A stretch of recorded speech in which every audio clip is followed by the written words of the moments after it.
Samahan niyo ako mga kahabi.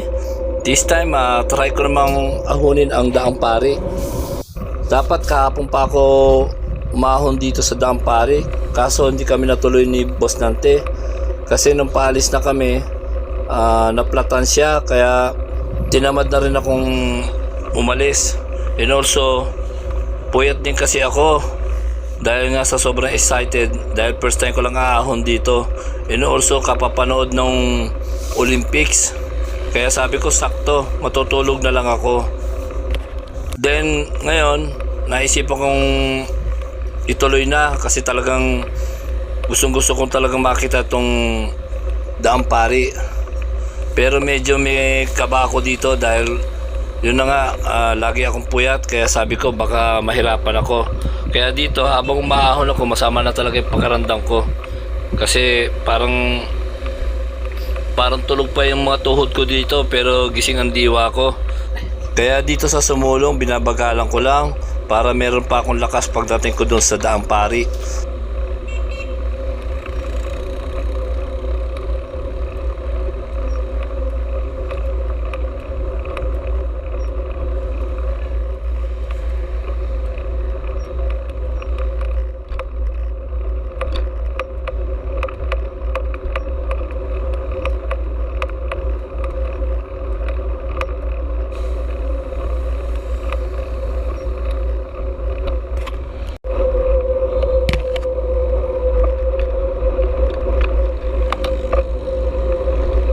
Dito medyo binibilisan ko na kasi para makarating na kagad ako ng Daang Pari at makauwi na kagad dahil talagang antok ako.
Ito na yung Robinson dito sa Antipolo. Nandito na ako sa taas ng Antipolo.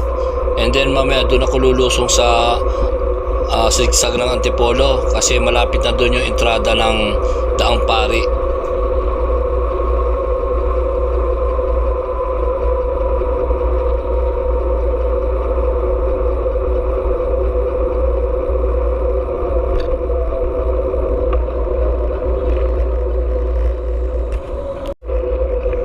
Okay, pakit na ako ng Antipolo Cathedral dito sa P. Olivero Street.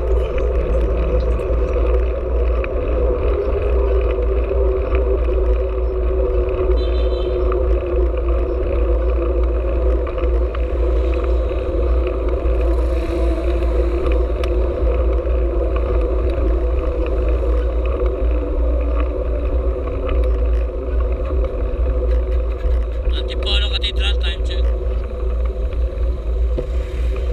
6:50 AM. Bago ako bumaba doon sa sigsag, naghanap muna ako ng makakapihan dito kasi talagang matangamlay pa ang pakiramdam ko. Parang antok pa talaga ako dito.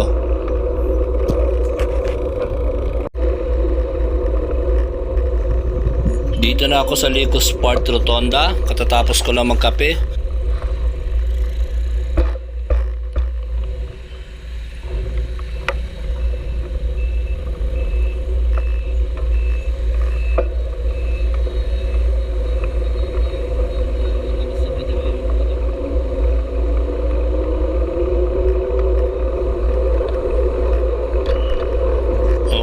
dito na ako pumasok sa A. Rodriguez Avenue. Diretso na ito sa Antipolo Zigzag.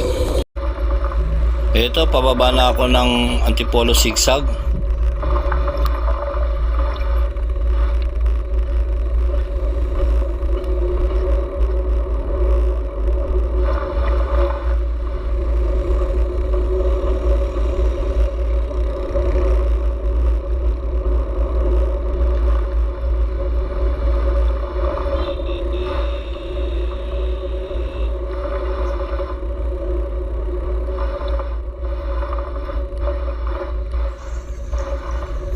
Okay, papasok ako dito sa Puting Bato Solid Cement Road.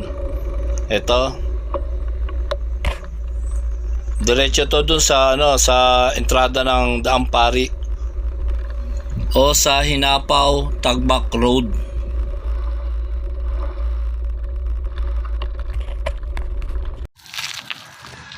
Hello, good morning mga kahabi. Dito ako ngayon sa Antipolo. Papunta na ako ng ng Daang Pari. Today is August 4, 2024. Time check 7:34 AM. So approaching na ako, malapit na yung Daang Pari. Malapit na siya. Sitio, ano pala to? Sitio Buhangin. Nasa Sitio Buhangin ako. Yan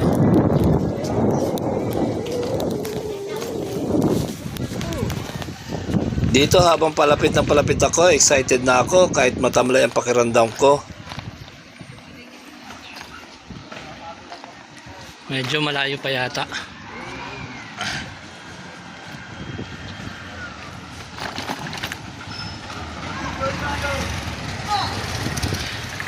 Ayun, parang natatanaw ko na yung may kulay orange sa bubong. Ayan Ayan, ito na nga. Ayan. Okay, dito na ako. Ayan Oh, matarik na dito. Kita ko na kagad yung yung parang rampahan ng taas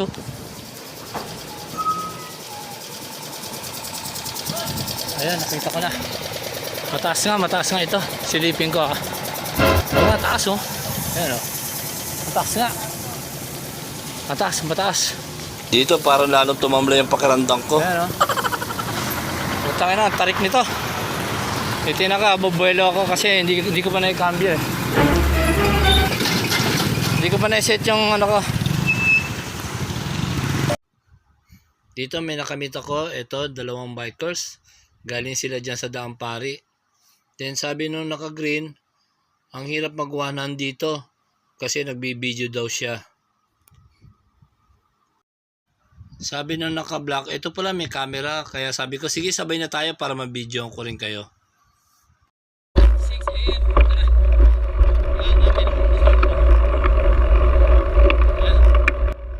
umikot muna ako para may set ko sa low gear yung cambio ko. Tingnan ko ilang minuto natin kukunin.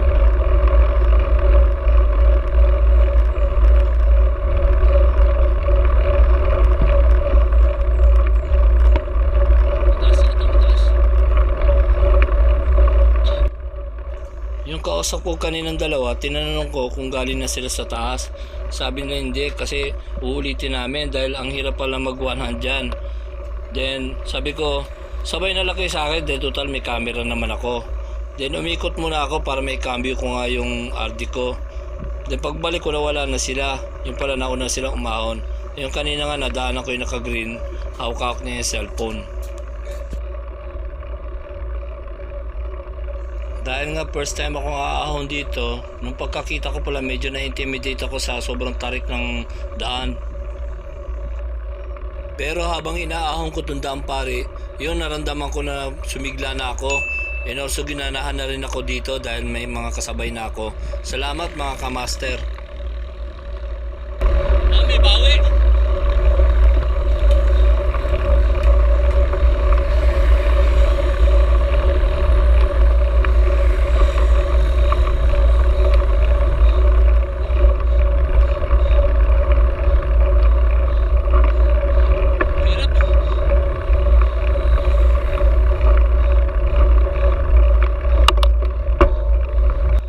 Nag-ship uli ako sa low gear kasi talaga ang bigat ng padyakan dito.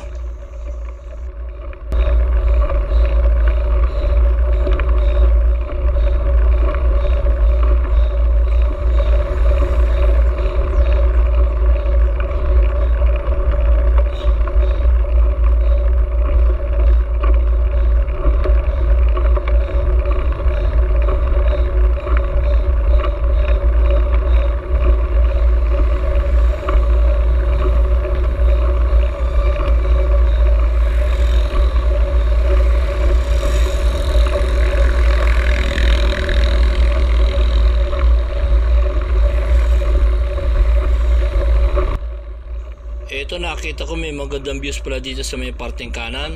Kaya maya maya sa sideways ako dito para makita ng camera.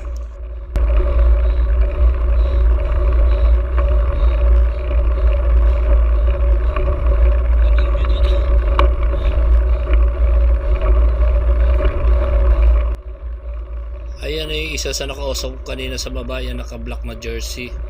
Maabutan ko na siya dito.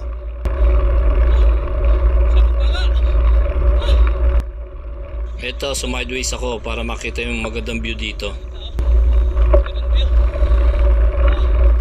Meron pa isang ahon.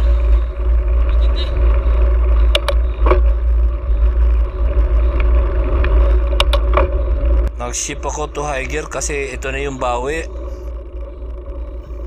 Mahaba rin pala recovery dito, kaya pagdating do sa next na ahon na napakatarik, talagang may lakas ka na uli. Kaya kung chill ride, kayang-kaya ito. Pero kung oras ang habol mo, talaga malalaspag ka dito.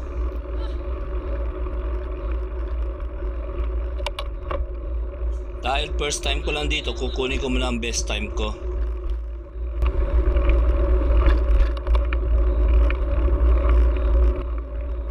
Ito, paahon na naman ng paahon ng daan hanggang doon sa parte na pinakamatarik na ahon dito.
Approaching na yung pinakamatarik dito.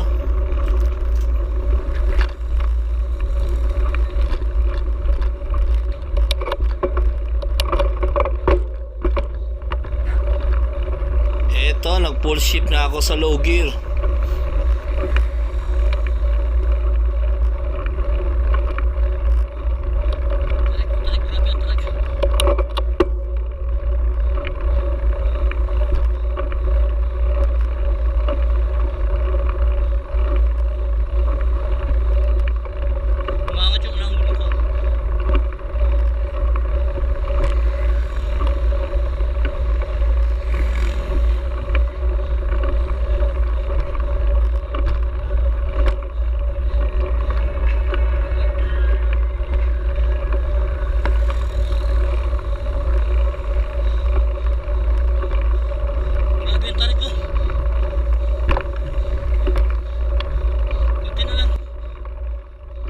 Before ko puntahan itong daang pari, napanood ko yung vlog ni Nguso Girl. Natandaan ko itong huling ahon ng pinakamatarik dito na may paddle o riprap dito sa kaliwa. Nasa tansya ko mga 25% ang gradient dito. At ito na yung landmark na malapit na ako. And also maiksi lang itong huling ahon kaya titiisin ko na ito. And pagdating ni Nguso Girl doon sa taas o doon sa finish line, sabi niyang nakuha ko ito ng 11 minutes. Then sabay tanong niya, kayo, kaya doon na motivate ako, dapat less than 11 minutes ko makuha ito.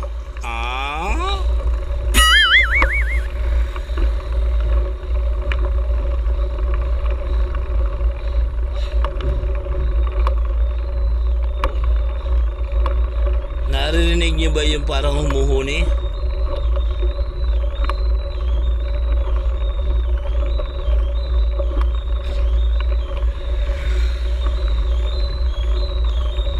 Ayan o, yung sidecar. Dito pa na sa taas talagang naka-apply na siya ng preno. Kasi sobrang tarik talaga itong daan na ito, lalo kung lulusong ka dito.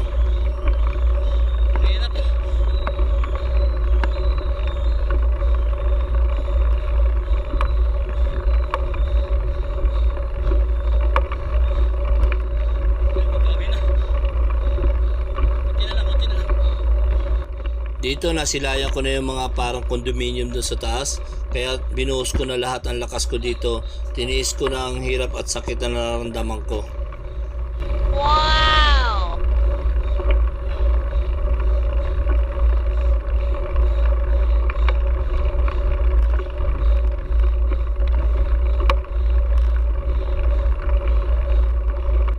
Sabog baga na ako dito.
Unexpected, nakuha ko ito ng 8 minutes and 50 seconds. Patayin ko rin dalawa na kasabay ko kanina.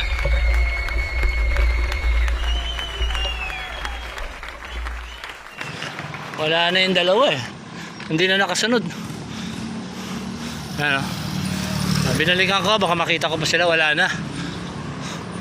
Yung unang ahon pala na nasa lubong ko, hindi pa pala nila naakit hanggang dito. Kasi nabitin daw sila kaya inulit. Wala pa sila oh. Wala pa. Sabog baga pa rin ako dito. Sityo ano? Baka ulit ulit. Grand Monaco, yan, Grand Monaco. So hindi ko na sila naantay kasi medyo tumamlay na naman ako dito kasi wala nang ahon. Gusto ko na rin kasi makauwi na maaga dahil talagang antok na ako. Bali dito puro palusong na ito hanggang doon sa may El Sumulong Highway.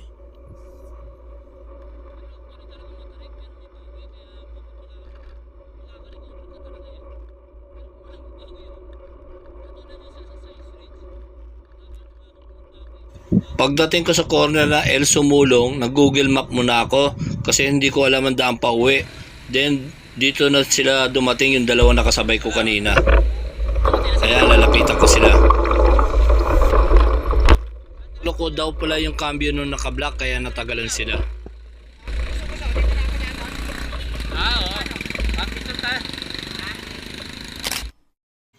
Taga Marikina pala sila. And ang sabi nila, didiretso pa sila ng buso-buso. Shoutout nga pala sa inyo mga kamaster. Sa Tikling na ako bababa para mabilis. Kanina may nadaanan ako nagparada kaya umikot ako. Kaso pag ikot ko, dito rin pala ang labas na nagpaparada. Sinabayan ko na lang, nakalagos pa ako sa kabila. Mga bata. Dito rin pala ako pupunta. Dito rin pala ako lalabas. Okay na, para makapahinga tayo.